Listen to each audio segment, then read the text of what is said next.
Hey everyone, 7 days, 7 shots, and today we are going to talk about the slice backhand for the everyday player. One of the biggest questions I get from recreational players is, can you teach me a slice backhand? Yes, I can, but you're going to have to learn the fundamentals of it first. It's not a type of shot that you can just come out to the courts and just hit automatically.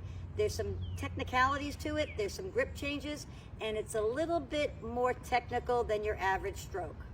So today I'm going to break down the slice backhand in 4 progressive steps for the everyday player so they can hit a slice backhand. Step 1 for the slice backhand in our 4-step progression is the grip. You have to change your grip to hit a slice backhand. You cannot hit a slice backhand with a full Eastern or even an extreme grip like a Western grip. If you do, you will hurt yourself. You're going to be hitting it like this, and it's going to not even look bad, but it's going to hurt your elbow, and inevitably you're going to get tennis elbow. So, first step, changing your grip to at a minimum, Continental grip. And what you're going to do is you're going to go from your full Eastern or your extreme grip to a Continental or a backhand grip. You want your knuckle on the ridge of the racket, and if you extend your racket out, the whole racket should just go up your arm. You shouldn't be able to see the butt of your racket if you do this. That's a really good backhand grip, and that's the perfect grip for a slice backhand. Step 2 for the slice backhand for the everyday player is your racket preparation. And what you're going to want to do is you want to get your racket head at a minimum of the height of the ball. Generally, we're slicing our backhands when the ball is out of our strike zone and maybe above our waist. So the first step is your grip change. Second step is bringing your racket head up at a minimum of 45 degrees. You want a shoulder turn. You want to bring your racket head up near your ear, so in preparation to go from like a high to low motion. Shoulder turn. Feel like the back of your shoulder is going to actually hit your opponent. So you want to go up high and around your ear. Step 3 for the slice backhand for the everyday player is your actual going to hit and your contact point.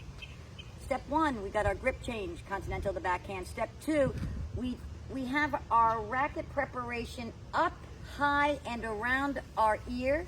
And now step 3 is we're going to want to go and make contact. Your elbow's up, the angle of the racket is like this, and when you go to make contact with the ball, you want to make sure you just absolutely don't come down too hard. If you come down too hard, like this, the ball's going to go up high. So many recreational players make this mistake because they hear the word slice, and so they think they have to slice it. Try to understand that your racket head is already high, and if your racket's high, in order to hit the ball, you got to go low. So you're going to create the slice by automatically swinging down on it. You don't want to come down lower than the plane, and you just want to go and make contact almost around the ball at 1 o'clock on the ball if you visualized it as a clock. So you can get a lot of hit on the ball. So you want to go through the ball right about here. You're going to hit the ball a little bit later in your stance. You're not going to be too far in front. From here, contact point right, probably same level as your head or your eyeballs, and around the side of the ball at 1 o'clock.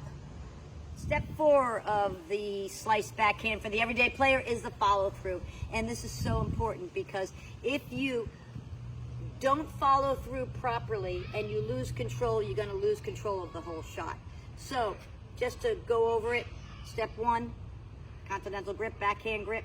Step 2 is your racket preparation. You're going to come up at a minimum of the height of the ball, 45 degrees at least, and around your head. Step 3 is your contact point, a little bit later in your stance, about where your eyes are. Step 4 is you're going to go through it like along these cones, and you're going to follow through. You're not going to come down. You're not going to go up. You're just going to stay through it and out. It's like a volley with a little bit of a backswing and a little bit of a follow through. You're coming high, out to high.